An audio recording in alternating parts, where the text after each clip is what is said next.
Bugonia is one of the weirdest films of the year, but it's still really good, so let's talk about it. So this movie is actually a remake of a Korean film called Save the Green Planet, and it follows a conspiracy theorist played by Jesse Plemons who kidnaps a CEO played by Emma Stone because he thinks she's an alien here to destroy Earth. But with that said, as always, before we get started, if you're new here, my name is Aaron and I talk all things movies and TV, but really mostly movies, so if you're into that sort of thing, go ahead and hit that subscribe button for me, and while you're at it, hit that like button as well. And of course, if you've already seen the movie, let me know your thoughts on it down below in the comments. But without further ado, let's talk about Bugonia.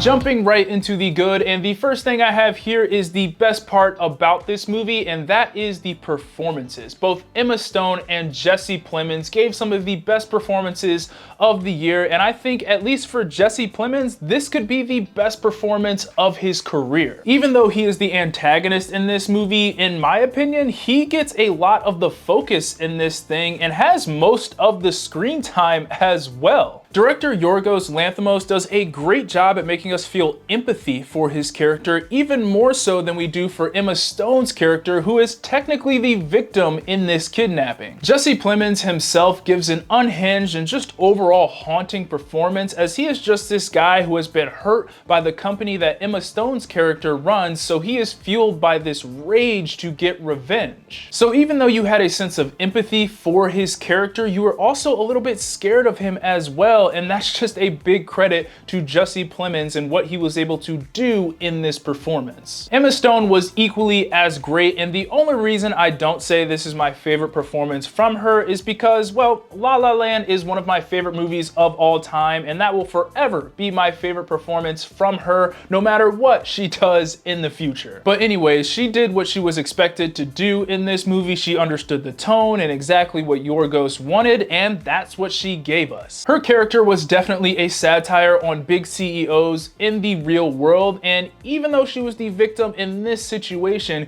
you weren't necessarily cheering for her to escape, because as this movie goes on, we get to see how manipulative that she is as she tries to kind of corporate talk her way out of the situation that she is in. Speaking of talking, the conversations that Jesse Plemons and Emma Stone had in this movie is what makes this film what it is, and that leads me into my next positive for this movie, which is the dialogue. With this movie taking place for the most part in one location and having such a small cast, there was lots of dialogue between Emma Stone and Jesse Plemons, but to be more specific, it was the extended scenes of dialogue that really made this movie so good for me. These two were just firing on all cylinders in those scenes, going back and forth, line for line. These scenes truly made you think and also made you see things from both sides of the aisle, which in this case was one from the big CEO in Emma Stone and from one of her workers in Jesse Plemons. And that goes along with one of the big metaphors in this movie. They constantly referenced a bee colony and how it works and how the worker bees can almost be manipulated and exploited in order for the queen bee to survive. And in this case, they made it pretty obvious that Emma Stone is that queen bee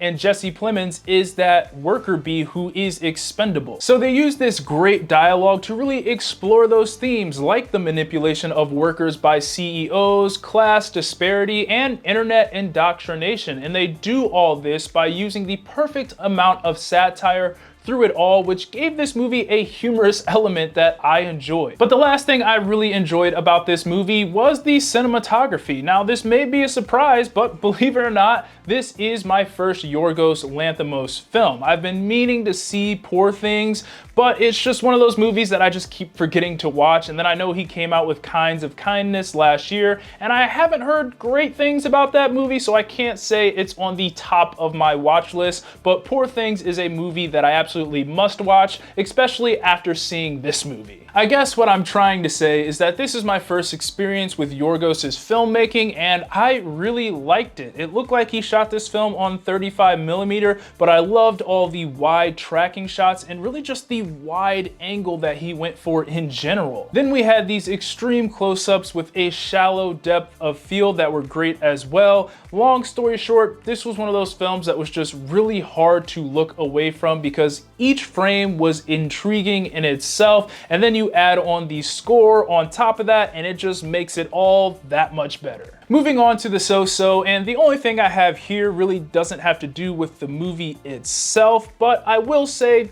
this film may not be for everyone, and the best way I can explain what I mean here is that this is one of those movies that I think the critics are going to foam at the mouth over, and maybe your more casual movie fans may be a little mixed on it. I only really say that because I walked out of this movie really enjoying what I just watched, but the people sitting next to me I could overhear saying that this was the weirdest film they'd ever seen in their life, and they really gave off the vibe that they weren't big fans of this movie. Now, I'm not saying that casual moviegoers can't enjoy this film, because I definitely think they can, but I will say, if you're not too big of a fan of the way Yorgos Lanthimos tells his stories, then you might not be a big fan of this movie. But at the end of the day, I guess it will just come down to personal preference on whether you really like this style of filmmaking or you don't. But for me, this being my first Yorgos film, I really enjoyed it. But finally, getting into the bad, and the only thing I have here is that I did think the very ending of this movie was a little bit predictable. Now, I will say, for the most part, this movie keeps you guessing all the way through. There wasn't a moment in this film where I felt like I knew what was going to happen next. And there were a couple of moments that genuinely surprised me in this thing. And the last 30 minutes was great until we got to the very end. Without spoiling it, there is this reveal at the end that I thought was pretty easy to predict. It was one of those things when I first saw the trailer, that was kind of the first thought that popped into my head. As I was watching this movie, I was hoping they would go in an opposite direction, because I just thought the ending that I thought was going to happen was a little too obvious. It was still a solid ending, but it was one of those things where I was just mad that I was right, because it took a little bit of the suspense and shock factor out of it for me. But for my final thoughts, this is a really good movie. It's led by its performances and has dialogue that will have you thinking long after you watch this film.